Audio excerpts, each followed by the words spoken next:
Ladies and gentlemen, as we begin our services, if we can please kindly turn off all cell phones or electronic devices, or please place them on silent. Thank you.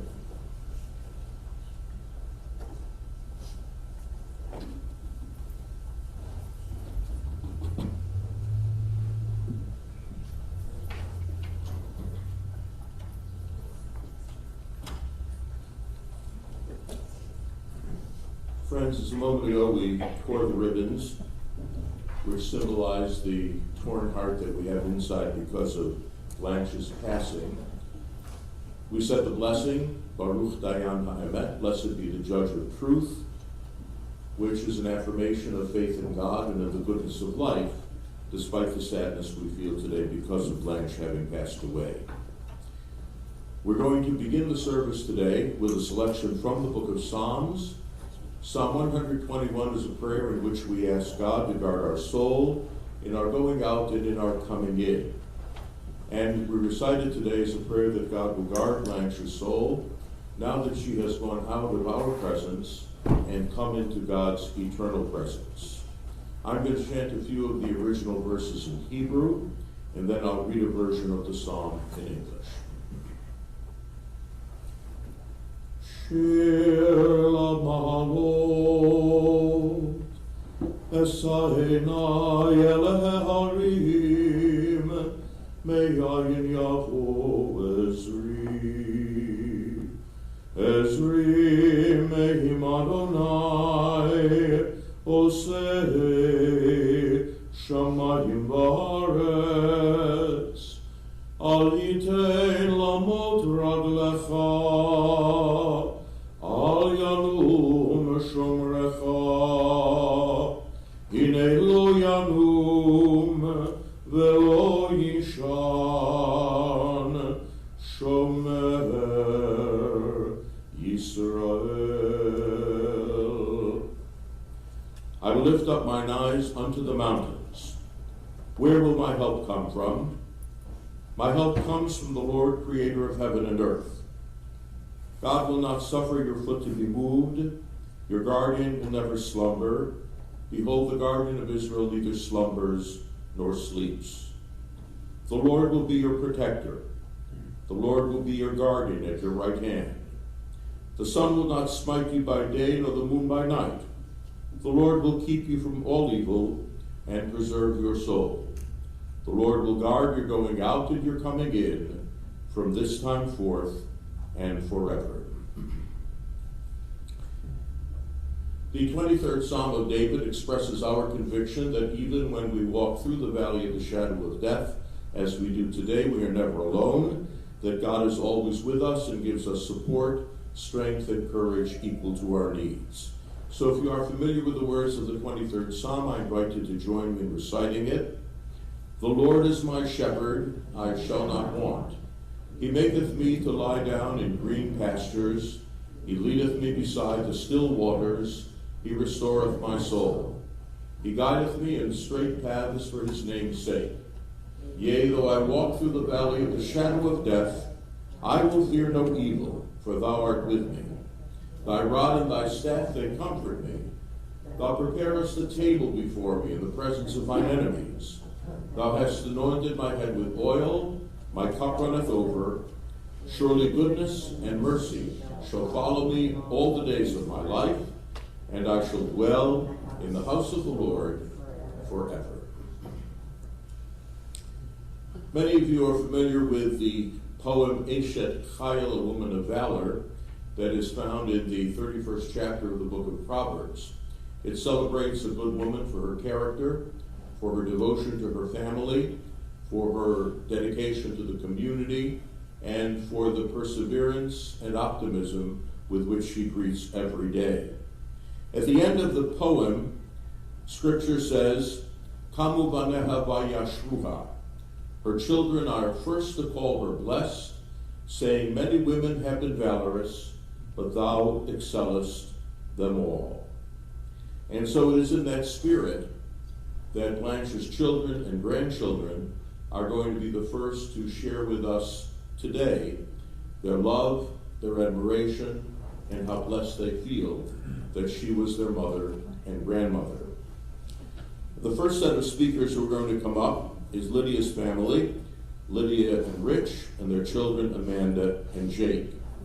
And then Stephen and Deborah are going to come up, and after them, their children, Haley and Carly.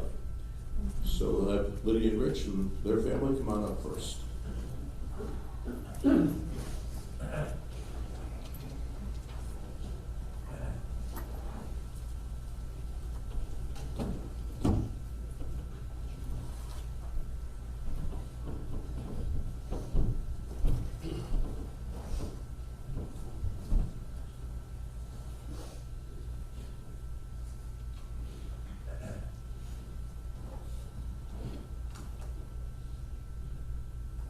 I've tried so many times to write the perfect eulogy for my perfect mother so that each and every one of you could hear all of the million ways she blessed this earth.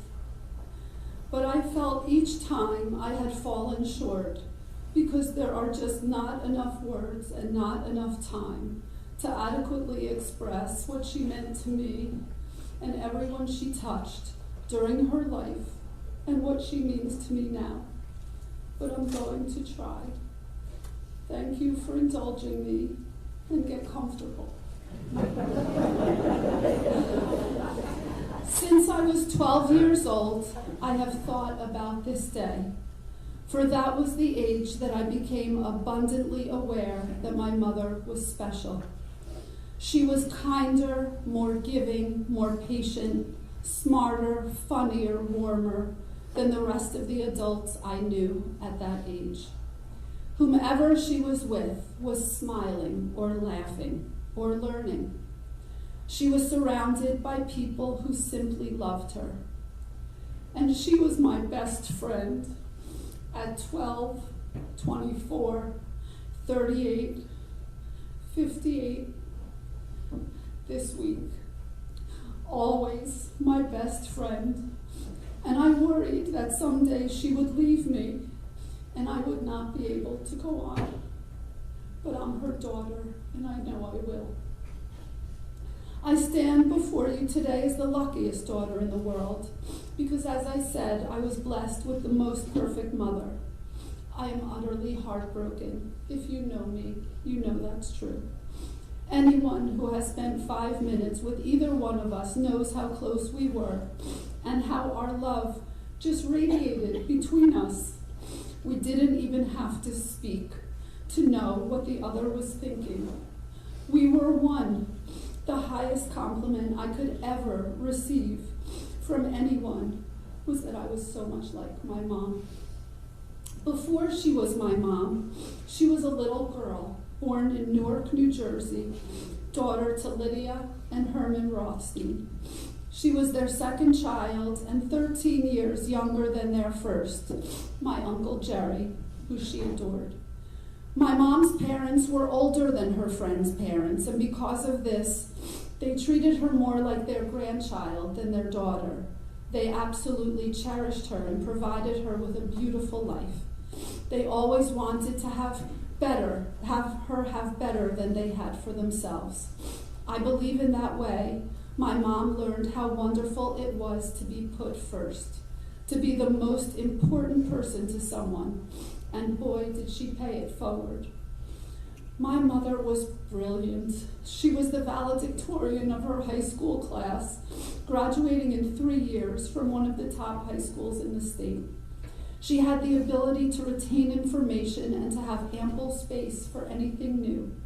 She could speak intelligently on any topic, because if there was something she didn't know or quite understand, she learned it.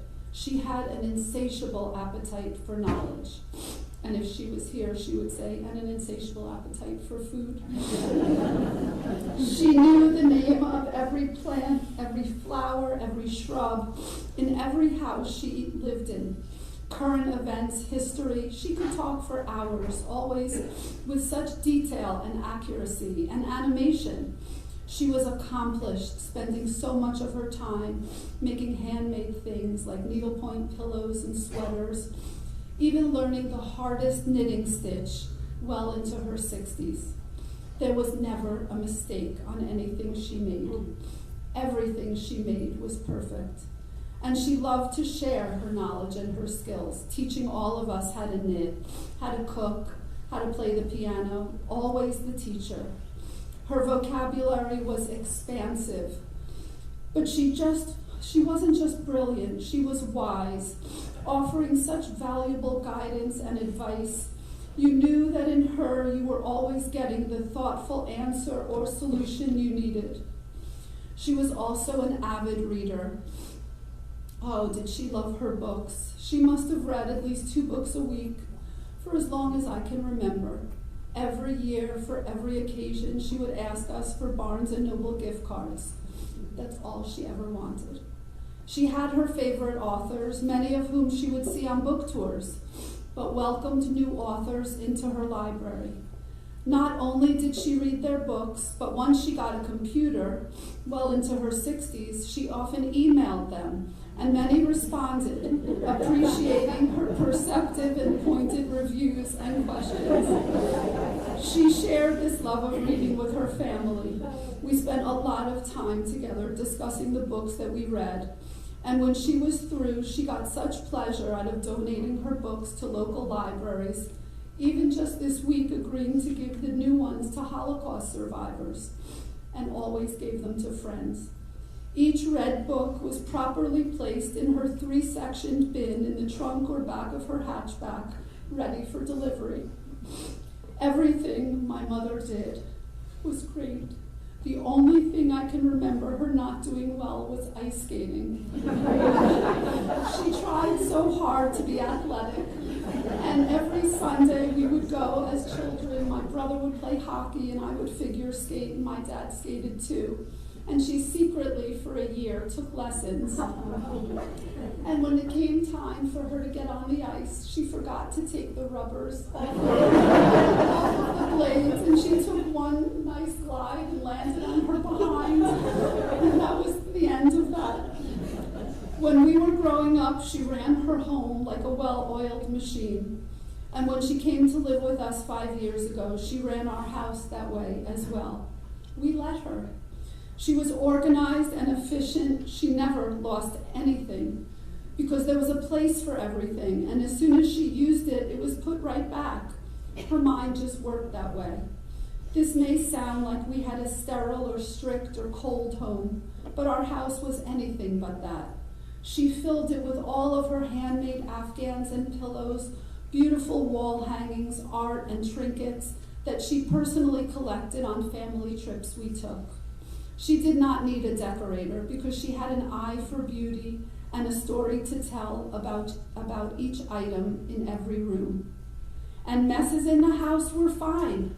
My brother and I played freely, toys strewn, clothes on the floor, our beds unmade when we went to school, never ever being asked to clean up or help.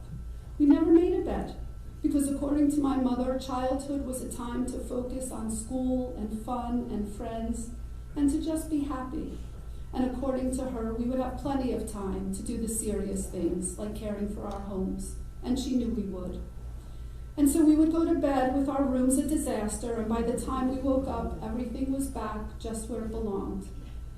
People always gathered at our house. Our childhood friends have shared recently such vivid memories of being in our home and always feeling so comfortable and so cared for. So many spend time with my mom, enjoying talking to her, sometimes even more than they enjoy talking to their own. She knew just the right measure of being engaged and involved, but never overstepping or being nosy. She knew boundaries and was respectful, traits that made her stay with us these last 5 years so easy. My mother hosted every holiday dinner for decades. It was her absolute pleasure to cook and bake and set a beautiful table that she took such pride in. The food that she prepared was delicious and abundant. She wanted everyone to have enough to eat and to feel that the meal was prepared with them in mind. These meals often lasted for hours. No one ever wanted to leave. I have such vivid memories of being up during the wee hours of the night, helping her clean, put everything away, and talk about how happy everyone was. We are blessed with her signature recipes and will make sure that they are on our tables at all of our future holiday meals. My mother was a magnificent pianist. She took to the keyboard instantaneously and practiced for hours and hours each week so that she could please her parents, who paid a lot of money for very private lessons. As a result, she received a full scholarship to Juilliard. Ultimately, she chose to accept a 4-year scholarship to the University of Miami, but continued her love of music and the piano for decades. I can hear Chopin, Mozart, Beethoven, and all of the other classical composers as though it was yesterday. And I often listen to all of them as I write my grants for my job, and I know she loved to hear that music. She filled our house with not only visual beauty, but beauty we could hear.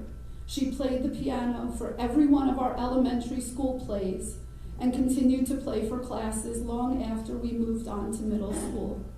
And when we were teenagers, she learned the music of our favorite rock stars so that she could play and we could sing. She provided piano lessons to half of the children in Parsippany, my hometown, and was so proud that the money she earned enabled her to purchase our in-the-ground swimming pool that so many of us enjoyed. It's funny when I think of those piano lessens, remembering so often coming downstairs from my room when the student left and saying to my mom, "Did they play? I didn't even hear any music."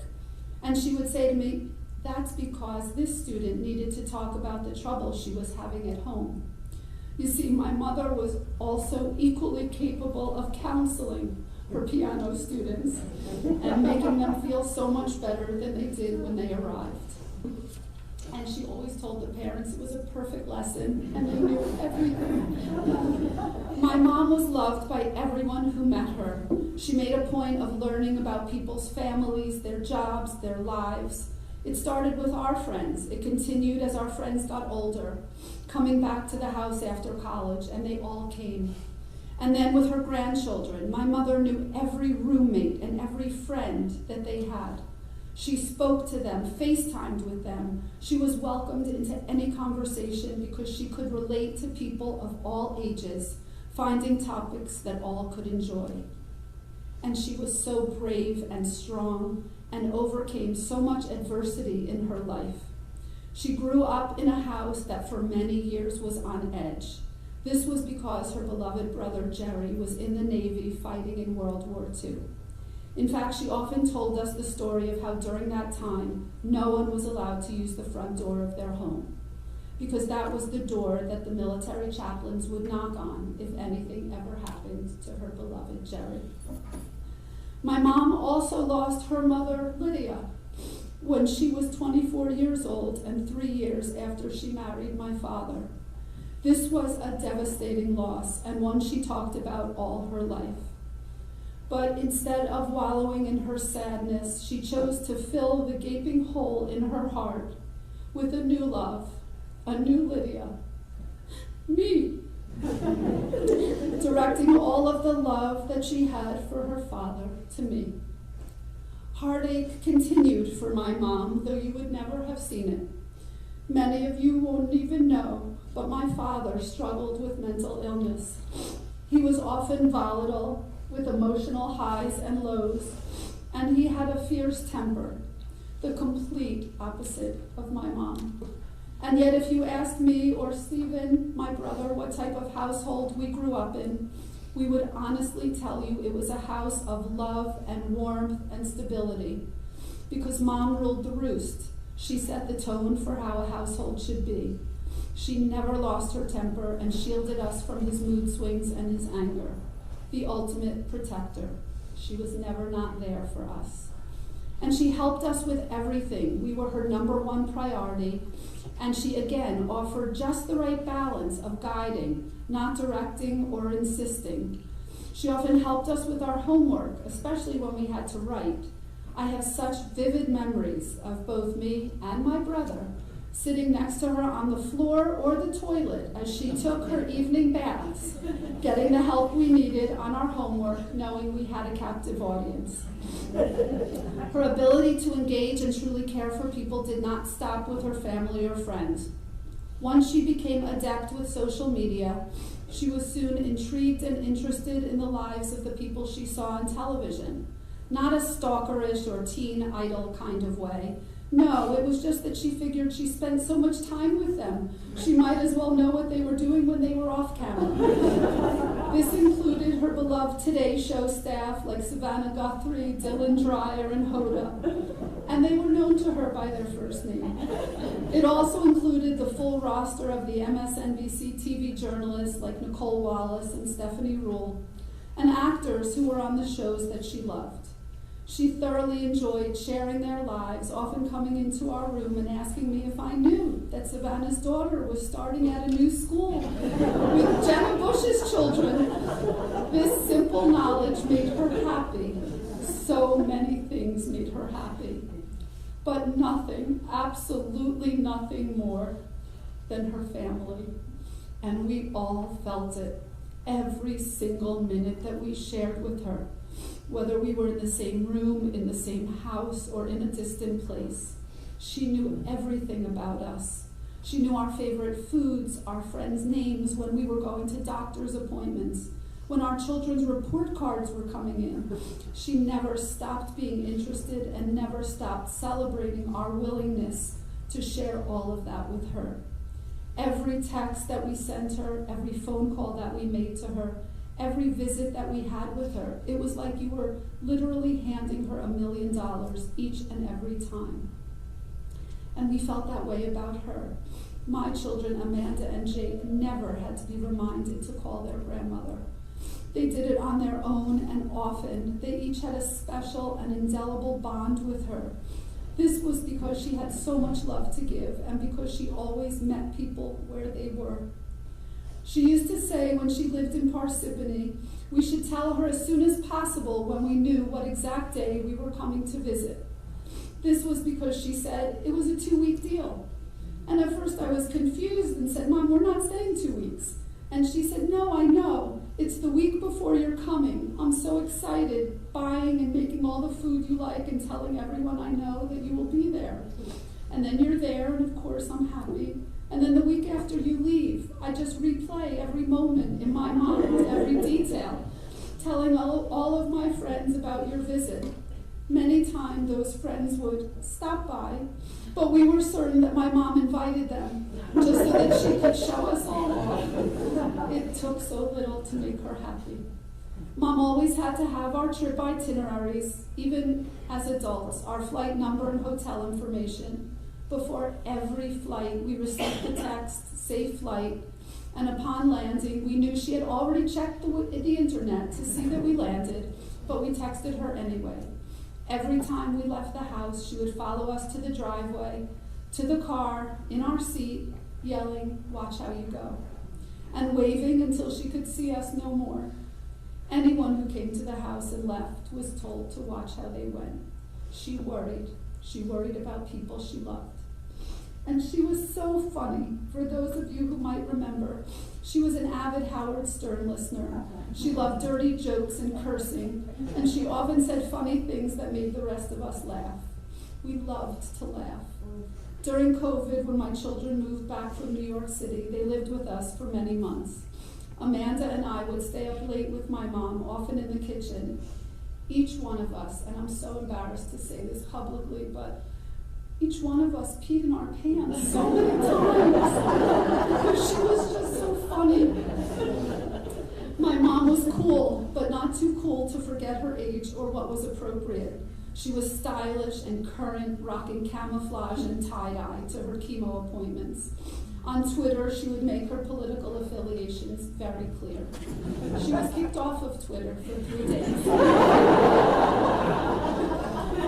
She was always interested in politics and could be found every single Sunday morning at 10:30 watching Meet the Press. For decades, But her interest in politics occupied more of her time during her later years, and especially during COVID, when she was unable to go out and play mahjong at the JCC, participate in her knitting or book club, or travel to North Jersey for her weekly haircuts. And then it was all about MSNBC from morning until night. That station was on. In her later years, she mastered social media. She loved her phone, but never an Apple phone. We all constantly gave her a hard time about the one she had, her Android. But she defended that phone, much like she defended everything that she loved. Her Yankees, her children, her grandchildren.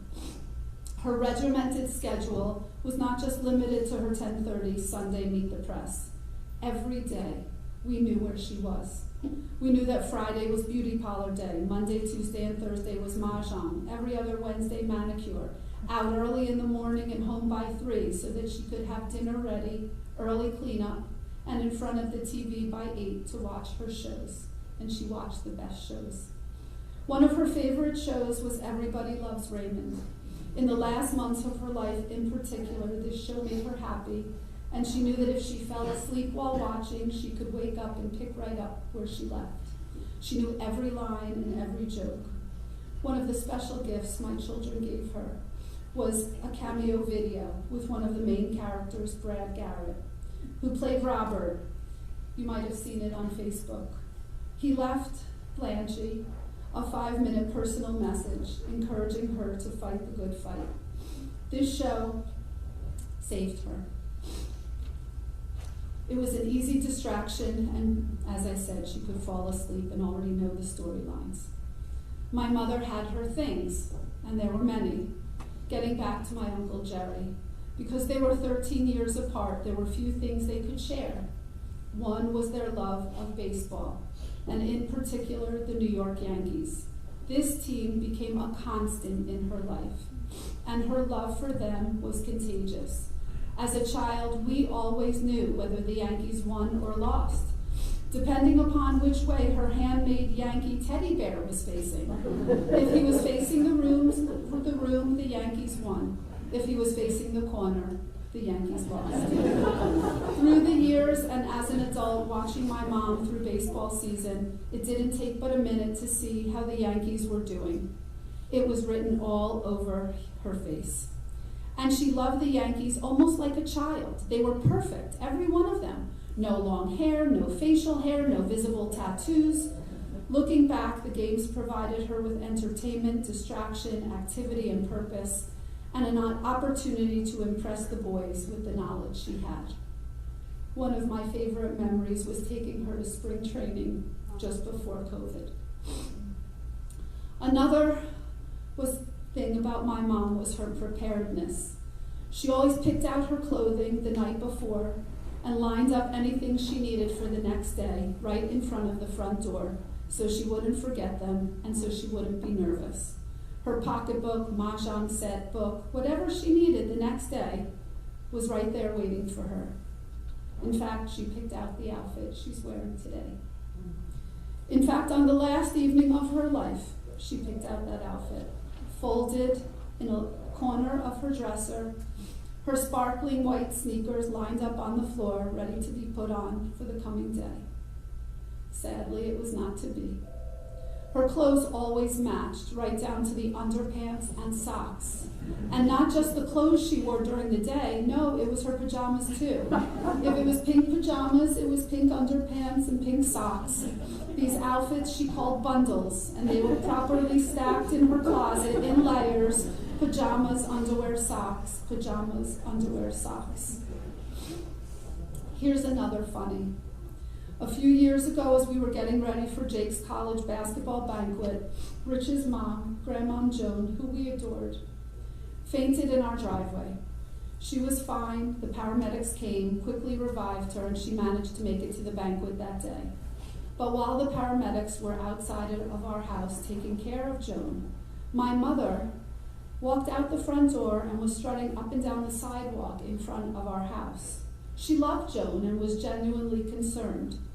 But when I asked her later that day why she felt the need to take a walk at just that time, she said she just wanted to make sure that the neighbors all knew that the ambulance wasn't there for her.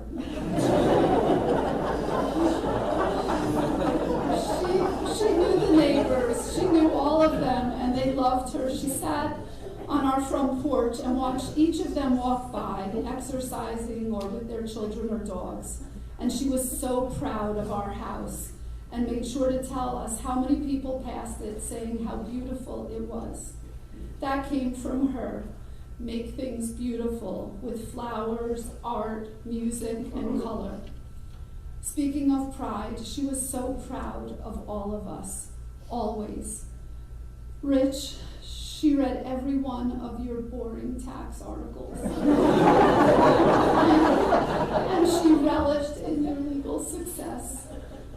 She loved you and was so thankful and appreciative that you let her live with us and that you made her feel so loved every day.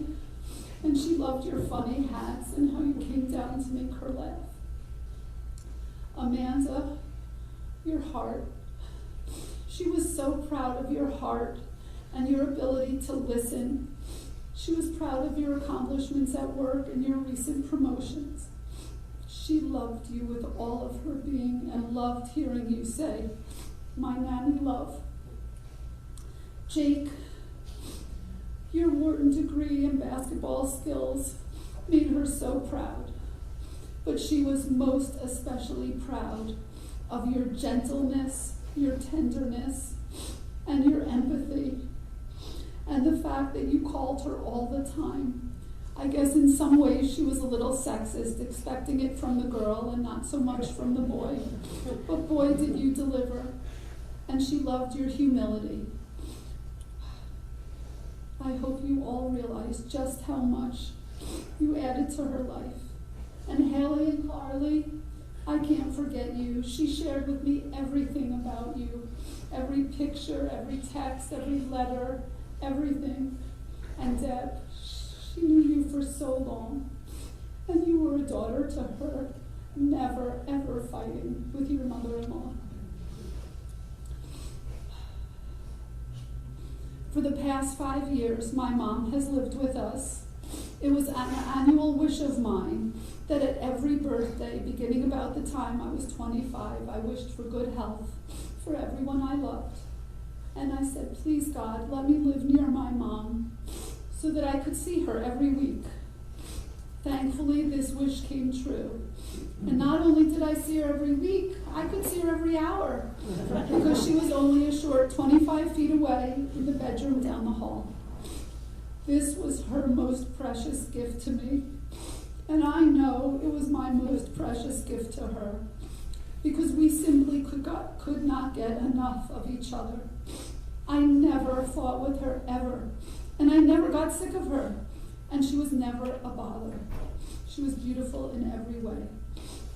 And she taught me everything that I know about being a mom and making my children feel loved and protected and safe and honored and empowered and independent, because those are all the ways she made me feel. When my mom was diagnosed with lung cancer only a few short months ago, we sat in the doctor's office expecting to hear the reasons why her belly hurt.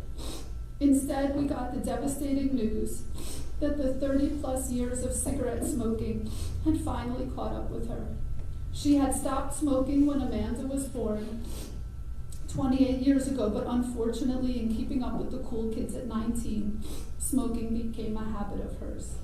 At the time the doctors told us they found a sizable tumor in her lung, she looked at me, and within a nanosecond of the diagnosis, she said, "This is not a tragedy. I have lived a long and beautiful life. I am blessed with the most loving family, the most amazing son and daughter and grandchildren, and son-in-law and daughter-in-law who give me so much attention, so much love, so much respect. I have everything that I ever wanted. So there will be no doom and gloom in our house," she said, "and no sad faces. We will get through this together." And so for the next 3 months, we completely doted on my mother. We fed her, helped her walk, distracted her from the devastating toll the treatments were taking. The kids were a constant. My brother, a constant. They visited, texted, sent gifts, FaceTimed, and for Haley and Carly and Deb, who were far away, they were always there. And while it satisfied us and made us feel so good that we were finally in a position to take care of her, I know that is not what she wanted. She wanted each of us to be living our lives and doing the things that we enjoyed. For her whole life, she was independent and self-sufficient and in control, taking care of everyone. And so in the end, I know it bothered her. I know it bothered her that we worried. She cared so deeply for each one of us, and I believe she told God to help her. And he did. On Thursday, she received news that her scan was good and that the tumor had shrunk. She would still need treatment, but there was much hope. She lived with that hope for 2 days. And then on Friday night, after we watched the 11th hour with Brian Williams together on her bed and talked about how she had no worries, she picked out her clothes for the next day, fell asleep, woke up to read 3 articles in the Boston Globe about her nemesis, the Boston Red Sox, and fell back to sleep and peacefully left us that morning. I know that she knew that sometime soon, in honor of her, we will go on to live our lives doing the things each one of us was supposed to do, armed with the love, the strength, the kindness, and the unwavering devotion that she gave all of us her entire life. We will smile, we will laugh, we will celebrate, but our hearts will always have a hole where she was. Because our mom, our grandmom, your friend, your neighbor, was simply the best. She was loved, and we will miss her. Thank you.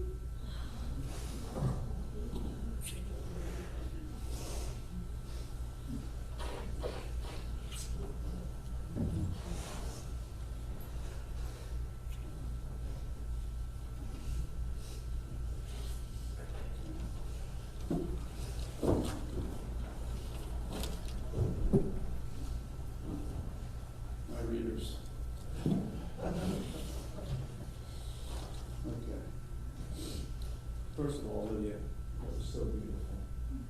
And for those that know Lydia in her grant writing, she's a wonderful writer. And literally about midnight last night, after we had a feast for the dinner, she said to me, "I haven't started yet, and I can't think of anything to write. I just can't get it together." So she went into Blanche's room with Amanda, and that's what they produced.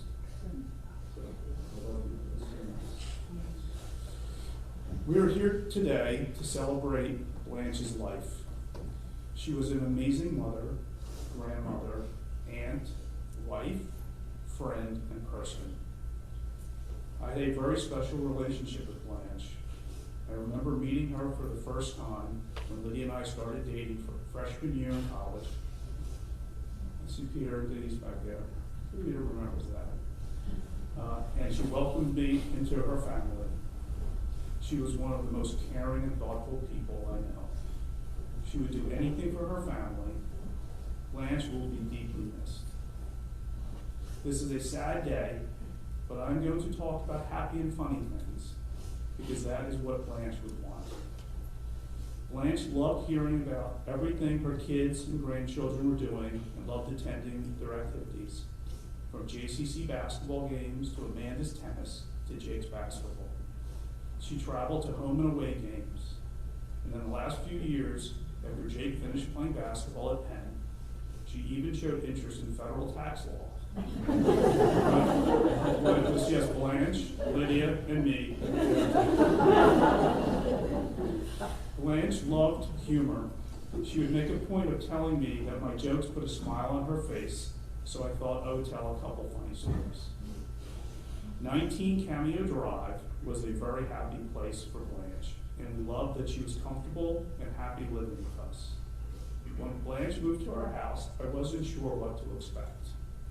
Shortly after Blanche moved in, I realized it became Blanche's kitchen, and she became the supervisor of property management.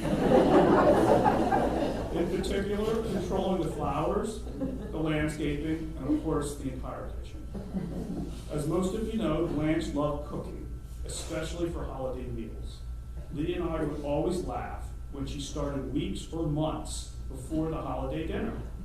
Blanche didn't want to worry about not having the meal done or needing last-minute things, so she made the whole meal weeks or months beforehand and then froze it. So during holiday meals like Thanksgiving, our dishes needed a healthy defrosting, period, but I will say they were always delicious.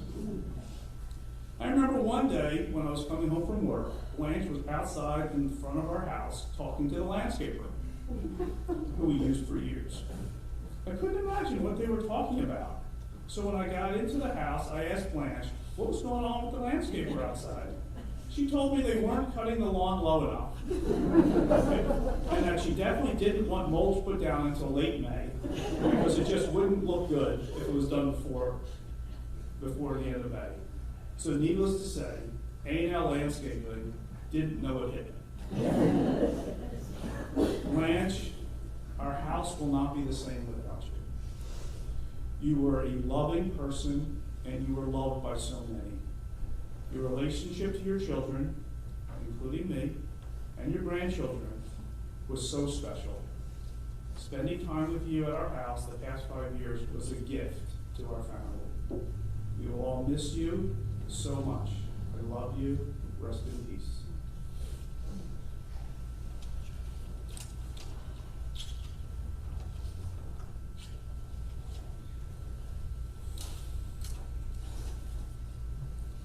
I truly cannot believe my nanny is gone.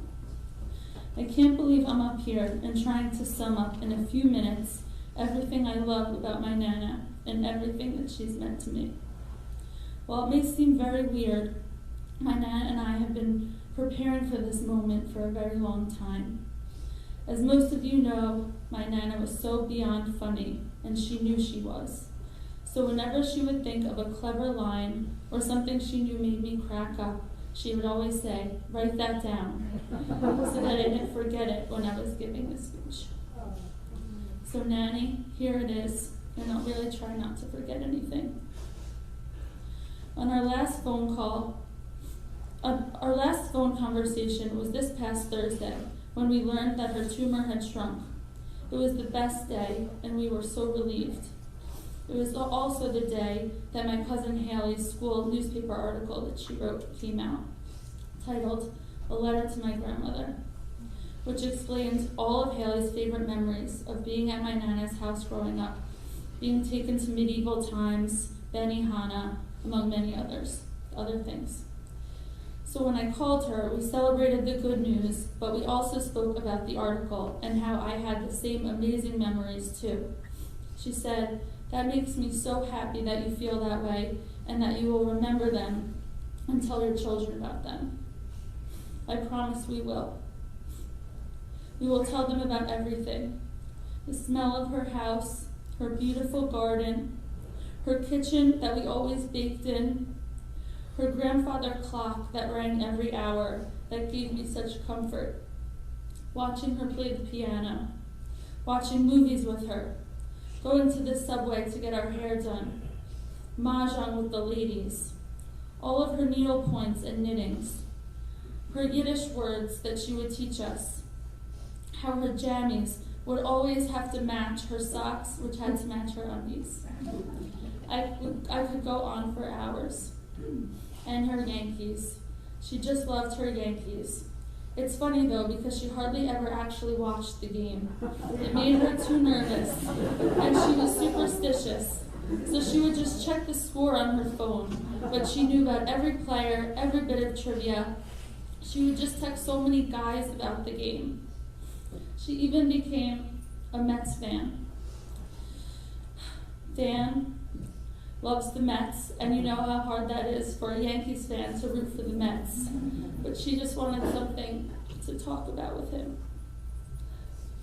She was so cool. She even used to tweet and troll politicians she didn't like. When she moved into our house 3 years ago, it was the most precious gift I could have ever been given.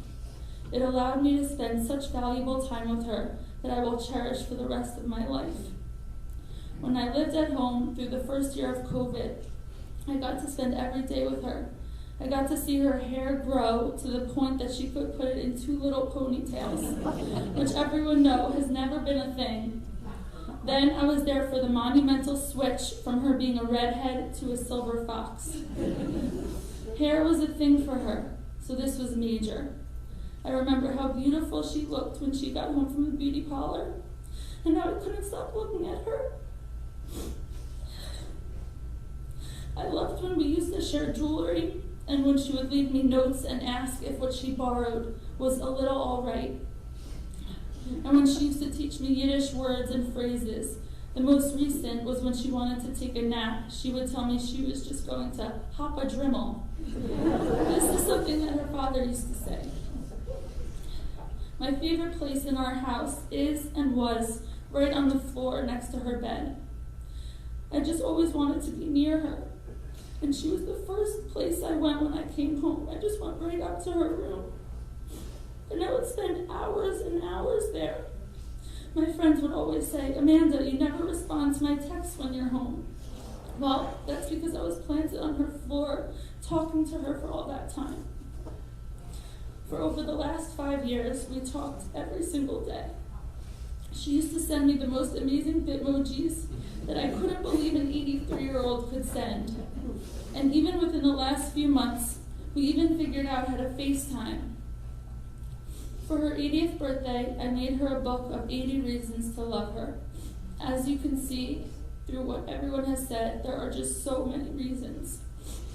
The flight I took home on Saturday was the first flight I took without sending her my flight information and her wishing me a safe flight.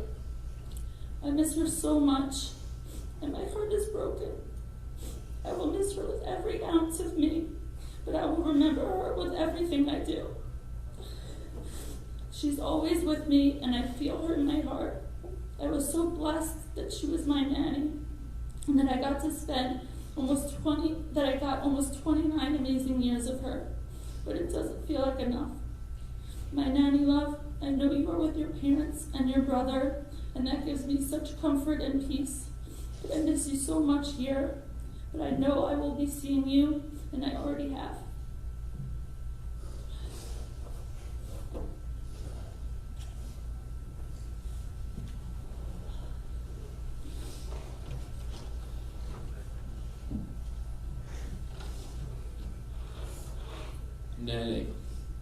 Nanny, I could go on and on about the special relationship that we had. I will hold those memories close to my heart forever. You were such a special person and grandmother. Some of my favorite memories with you started at a very young age. I remember you and Poppy taking Amanda and I to medieval times when we were younger. You insisted that Amanda and I pick out the nicest souvenir they had in the store. You always wanted to give your grandchildren the world, and you did. I remember that I would get so excited when our family planned a trip to your house in Parsippany. Your house was a kid's dream. I knew that it was going to be a fun day filled with swimming in your pool, followed by you sneaking Amanda and I a couple of late night snacks right before we went home. My mom and dad would ask on the ride home, "What are you kids eating?" And I would tell them, "Chocolate." Nana said it was okay. So that meant it was okay. You were the best communicator, and you were always engaged in anything I did. You wanted to know the who, what, where, when, and why, just so you could tell all of your friends about the amazing news in my life. But you didn't pry. You just knew exactly what to say and when to say it. You were truly a pro at reading the room. When I went to sleepaway camp, there wasn't a week that went by that I didn't receive a letter from you. I knew when I opened a letter that had the most perfect cursive handwriting, it was from you. I looked forward to all of your letters talking about the new Yankees roster that had the ability to take them to another World Series. I knew how much you loved the Yankees, so before camp started one summer, I learned how to play poker. Here's the thing. While at camp, campers would play poker for a few dollars here and there, but that added up, and oftentimes campers would spend the money on gifts during the final trip of camp. Our end of the year trip, I made enough money one summer playing poker to get Nana a gift. Our end of the year trip was at the Baseball Hall of Fame in Cooperstown. I bought my Nana an authentic Jabba Chamberlain jersey, and although he didn't pan out so well at the time, he was an upcoming pitcher and prospect for the Yankees with a ton of potential, and I knew how much my Nana would love this jersey. I was so proud to be able to give it to her, because there is nothing she loved more than the Yankees. As I got older and more focused on basketball, you made it clear that you would do anything to see my games. From elementary school to Penn and everything in between, you were there. It didn't matter you had to travel from North Jersey and oftentimes 4 to 5 hours for away games. You did it. And I loved looking in the stands and seeing your face. When there were times in games when I would exchange words with opposing players or be particularly competitive with, Nana would come over after the game, give them the stink eye, and tell me you kicked their ass. She was my biggest supporter. I'm going to miss seeing your red car pull up to my games with the Wharton, University of Maryland, UMass, and Yankees stickers you had on the back that you so proudly drove around with. I'm so lucky to have lived with you right across the hall the past 2 years. The silver lining through COVID was that I got to live at home and be with my family. It was a true blessing to wake up, walk out of my room, and see your face. I found that almost every morning when I slept in Cherry Hill, you and I would wake up and open our doors at the same exact time. And we spoke at the same exact time. And we went to the bathroom at the same exact time. And we shared a bathroom. So it was pretty much clockwork. You wouldn't even let me get a word out before you said, "It's all yours." Even during the day, around 4 or 5 p.m., when I was doing activities or around the house hanging out, she would come find me and say, "Is it okay if I go shower?" And I would say, "Nana, of course you can. I'm not going to sleep for another 4 hours. It's 4 p.m. Time and time again, my family and I told Nana, "This is your house. Do whatever you want. You've lived here for 5 years and you're still asking?" Nana didn't want to get in anyone's way. She was so selfless and caring. You would fill me in on the most recent current events and share some of your funny tweets with me that you sent out about politics. You might have dropped a few F-bombs in there, but that was okay. You had the best humor out of anyone I know. Something else you would say that always would make me laugh was whenever I hadn't seen you in some time, I would come home and you would look at me, say hi, and say, "Come to the mirror with me." I would come and you would say, "You got so tall, you can eat peanuts off my head." I know I've said a lot, and there's so much more I could say. Literally hours worth of stories. But I'll end on this. Nana, you taught me so much about life. I'm a better man and person because of you. I'll think about you all the time, and when faced with certain decisions and situations, I'll reflect on what you would advise me to do, because you always knew the right answers. I love you with all of my heart, and I will always remember the special relationship that we had.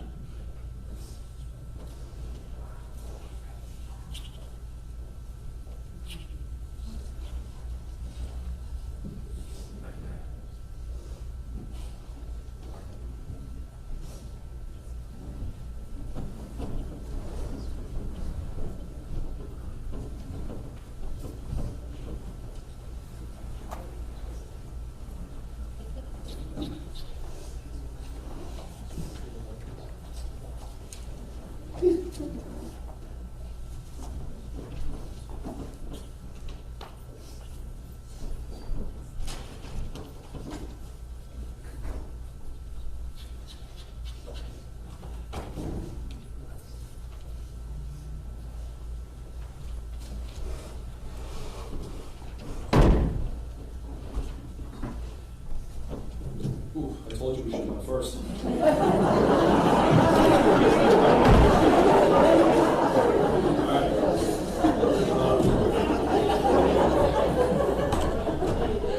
Guys, you killed it. Well, first of all, thank you everyone for coming. It's been a very challenging few days, few weeks, but thank you. Growing up at Fort Ambler Way could definitely be, I'll start over. Let's hit the rewind. What do you get when you cross the Encyclopedia Britannica, Roget's Thesaurus, George Carlin, Billy Martin, the New York Times, and Dr. Ruth? You get my mom. That's what you get. I could talk to Blanche about anything at all. No topic was beyond her understanding, comprehension, care, or was taboo. Sports, as you know, she was so current, so up to date, could cite stat lines on every Yankee for every game, right up until now. In politics, oh boy. Every election cycle, Mom and I would discuss the pros, the cons of the candidates, the issues, right up to the election day, and onward as we watched to see how our decisions and our ideas panned out. Sometimes good, sometimes not so good. And the dirty jokes. Man, did she have an encyclopedia of dirty jokes. I won't share them here now, but come see me later, and I've got many to share. We usually saw things through the same lens, but not always. It was those times, and any time we disagreed, that I found her to be most special. No judgment, no argument. Did voices raise and emotions get high? You bet. She was a very passionate person in everything she did. But it was never about winning or losing an argument with her. It was about engagement and conversation, exchange of ideas and philosophy, and allowing for an open mind to better understand an opposing view. Unless it was the Red Sox. Any mention of those a-holes from Boston, she was bringing the hammer down, that's for sure. My mom could connect and relate with anyone, internationally recognized athletes, to the kid or retiree bagging groceries at Food Town. Always a kind word, always a smile, always a how are you, or a self-deprecating comment. A connection. She was a master connector. One can't discuss Blanche without bringing up the knitting. She loved to knit. Becoming a grandmother opened up all kinds of opportunities for her to knit. Every visit. Haley, here's a sweater. Hey, look at this blanket. This will be great at school. Carly, I've got a pillow, and look at these beautiful gloves. I don't think you ever wore them, but you told her you did. And man, did our girls love her. The baking, metric tons of banana bread delivered with hugs, smiles, and love. We spread it throughout our neighborhood. We ran out of space in freezers and refrigerators. She took things to another level. My girls, Jake and Amanda, idolized her, just like Lynn and I did. Growing up at Fort Ambler Way could definitely be described as a tale of two kids. One who listened to James Taylor, got straight A's, played piano at Carnegie Hall, and drank milk at tailgate parties. The other got speeding tickets, listened to some heavy metal, was more about sports than studies, had a few detentions, and may or may not have had some run-ins with Parsifany's finest. I'll let everyone figure out who was who. Mom treated us exactly the same. Fairly, with empathy, understanding, love, and zero judgment. She always had our back. Mine needed a little more cover, but she was always there. Mom wasn't what I would call a gifted athlete. Standing in at 5'3", maybe $120 soaking wet, she looked more like maybe a librarian or a piano teacher, which she was. And for many of her past students have shared with us, she was one of the best, if not the best. Growing up, as you know, I played a little baseball. Pitcher mostly. I established a bit of a routine before each game. Harvey and I would go in the back and we'd have a catch. We'd discuss pitches, opposing players, tweak my delivery a bit, and then jump in the car. I was on a bit of a hot streak.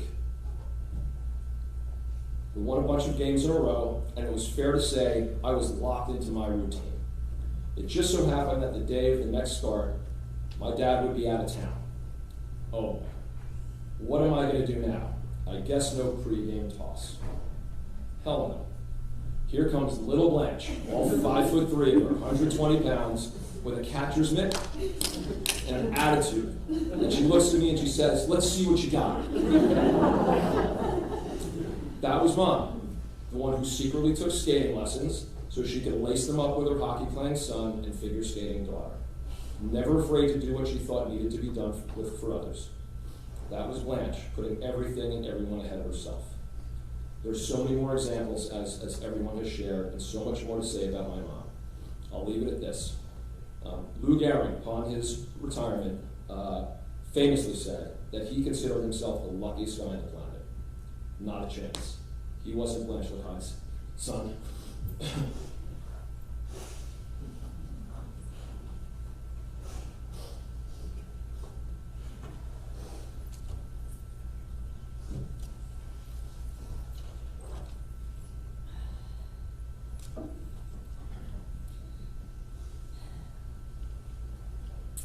Blanche was Lydia and Stephen's mother, but she was also my mother. She treated me like her own daughter, and for that I'm forever grateful. Grateful for the 3 weeks she spent with me when both Haley and Carly were born. Grateful for the weeks the girls spent with her and Harvey, just hanging out. Grateful for her constant words of kindness and encouragement. Grateful for her sparkling personality. Grateful for her unyielding wit and sense of humor. And grateful for her emotional intelligence. I will miss her terribly.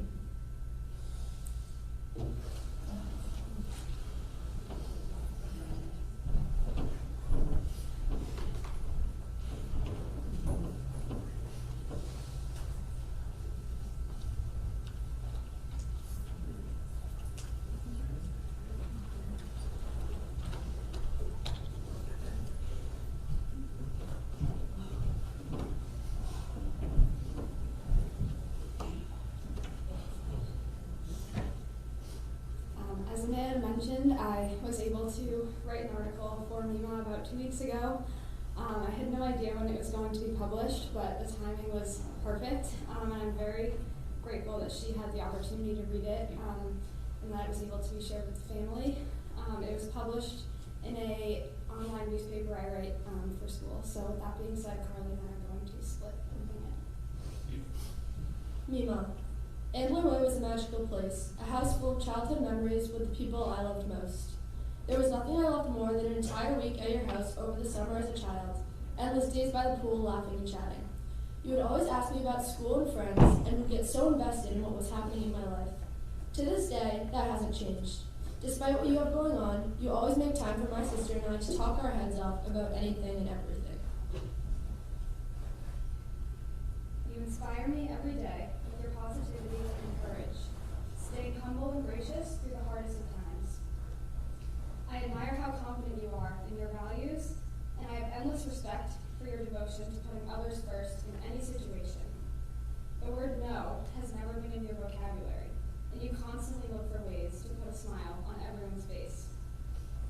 I'll never forget the time you stayed up with me for hours into the night the first time I was away from Mom and Dad, singing me songs and reading me books, reminding me that all would be okay and that I was safe. Although this seems minor now, it meant a lot to me, and it gave me my first bit of self-confidence. As much as I miss the times we shared when I was younger, I truly enjoy the times we share now. Whether it's raving about the show Friends, talking politics, baking your famous chocolate chip pumpkin bread, or FaceTiming, there is never a dull moment. Thank you for heating up my towel in the dryer so it was warm after night swimming or long baths. Thank you for letting me eat pasta for breakfast. Thank you for taking me to Fuddruckers in medieval times. Thank you for writing me letters every single day when I was away from home at camp. Thank you for knitting my blankets, sweaters, and hats.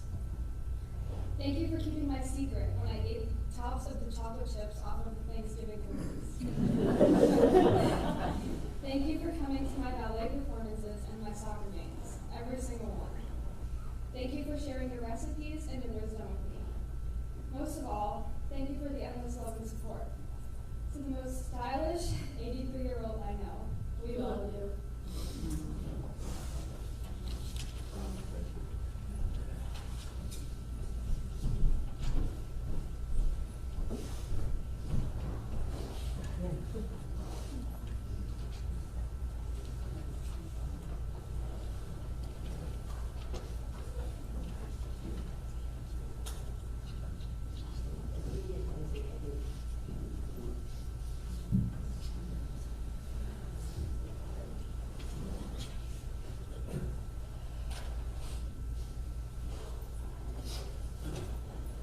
I must confess, I'm not a baseball fan. The little baseball fan I am is for the Phillies. And once the Phillies season was over, I really didn't even know that there was playoffs going on. But after I spoke with the family yesterday and I learned how much Blanche loved the Yankees and reviled the Red Sox, I went and checked what the current standings were in the playoffs, and I saw that the Red Sox are up 2-1 over the Rays. And the only thing I can think of now is with Blanche up in heaven, the Red Sox had better watch out because she's coming for them. and she's going to bend the will of the Rays to her will so that the Red Sox don't get the last laugh on her. Well, I know that I speak for all of us in saying that these have been exceptional tributes that you all have offered to a wonderful mother and grandmother. It is just remarkable to hear a family that says so beautifully what their mother and grandmother has meant for them. And for all of us here today, our hearts go out to Lydia and Rich, to Stephen and Deborah, to Amanda, Jake, Haley, and Carly. And you know, when Lydia began her remarks and she spoke about how there really are not enough words to really express what Blanche was all about and what she meant to you, the truth is that you really don't need the words. All you have to do is look at the 8 people who spoke to us today, because you are all the embodiment of what she was all about. Family was her priority. You were her priority. And just as she was empathic and caring and loving and full of life, that's the way she modeled living for you. And that's the way you learn what it is to be human, what it is to be a wife and mother and husband and son and brother. And I mean, you really learned everything from her. And she was your best teacher by the way she modeled living and life. I know this last year has been hard. Your father, Harvey, passed away just a little over a year ago in the middle of COVID. They had been 61 years. They had been husband and wife when he passed away. And then Rich's mother, Joan, passed away in July, and now Blanche. And the strength of family, you have had to support each other through these losses, especially for grandchildren who have lost 3 grandparents in the course of a year. This has been a remarkable testament to how well you have learned the lessons of life from Blanche. I know she was so touched that Lydia and Rich opened your home to her and Harvey 5 years ago. And speaking for someone whose mother lived with my wife and me for the last 2.5 years of her life, much as we love having them there, we know that it's not always easy. It's not always perfect. It is challenging, no matter how good it is. And to be able to extend yourself and to be able to, it's such a wonderful act of love that you have done, that all of you did. And it is something that has inspired you all, just as it was fulfilling to your mother. And then when it came time for your father, for Harvey, because of his dementia, to go into a nursing home, she didn't leave it at that. She visited him every day until COVID lockdown. She was his advocate. She befriended every staff member who would minister to him. She wanted him to be treated with the dignity that he had earned in a lifetime. She baked for the staff. She listened to their stories. She expressed her appreciation, and they appreciated her and watched over your father with greater care and attentiveness. And then when it finally came time for her to pass away, she passed away quietly in her sleep, safe and secure in your home, and safe and secure in all of your hearts. The rabbis say that when someone dies this way, it is binishika, with a kiss. It is as if God extracts the soul with a gentle kiss, and the soul ascends to heaven. A mother's love, we are taught, does not die. It lives on in the lives of her children and grandchildren and in generations yet to come. A life that was so full of love as Blanche's never dies. It lives on. It lives on in the love that you give to each other. It lives on in the sweet memories that you will continue to cherish and continue to talk about and teach new generations of. And it will continue to be your strength as you know that love will bind you to her forever. Tihi nishmatat tzuror rabbi tzuror hachayim. May her soul be bound up in the bond of eternal life. And let us say, Amen. Our friends, in the Jewish tradition, we continue now with the El Malei Rachamim. If you are comfortable standing for the El Malei Rachamim, I invite you to rise now for this final memorial prayer. El Malei Rachamim Shofein B'meromim Hametzei Menucha Nechona Tachat Kanfei HaShechina B'mahalot Kedoshim U'Tehorim Kezohar Harakia Mazhirim Et Nishmat Ran Shabbat Herman V'Lydia Shahalecha Le'olama Began Eden Tehei Menuchata Ana Ba'al Harachamim Hastireha B'Seiter Kenafecha Le'olamim Utzeror B'Tzeror Echayim Et Nishmata Adonai U'Nachalata V'Tanuach B'Shalom Al Mishkava V'Nomar Amen. O God, exalted and full of compassion, grant perfect peace in your sheltering presence among the holy and pure to the soul of our beloved Blanche Lakind, who has gone to her eternity. Lord of mercy, remember all the love and goodness that she brought to the land of the living. May her soul be bound up in the lives of all her loved ones. May she rest in peace, and let us say, Amen. Friends, please be seated. Following the service here in the chapel, the interment will be at Beth Israel Cemetery in Woodbridge. The family is going to be observing Shiva tonight and tomorrow at Rich and Lydia's home, beginning at 6:30 p.m. Those who would like to make a memorial contribution in Blanche's memory are encouraged to do so, the Jewish Family and Children's Service or Temple Emmanuel.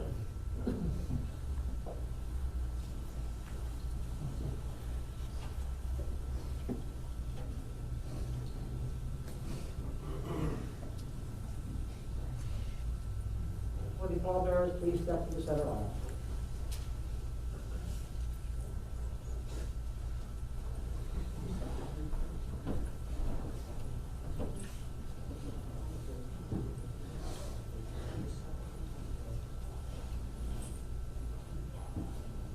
And I'll ask if we can rise once more, please.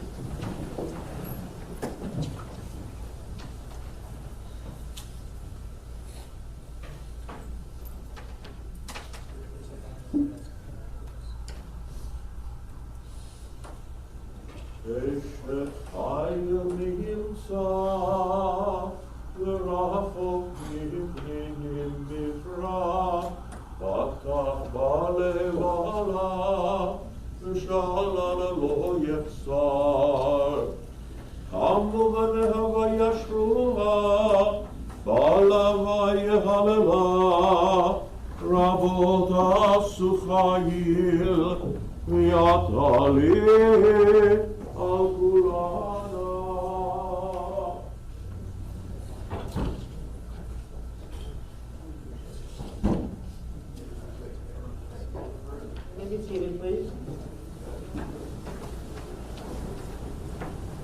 I'll ask you to kindly remain seated just for a moment.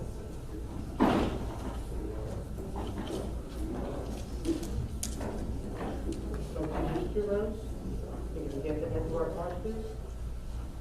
Up, up. Head to our cards, up.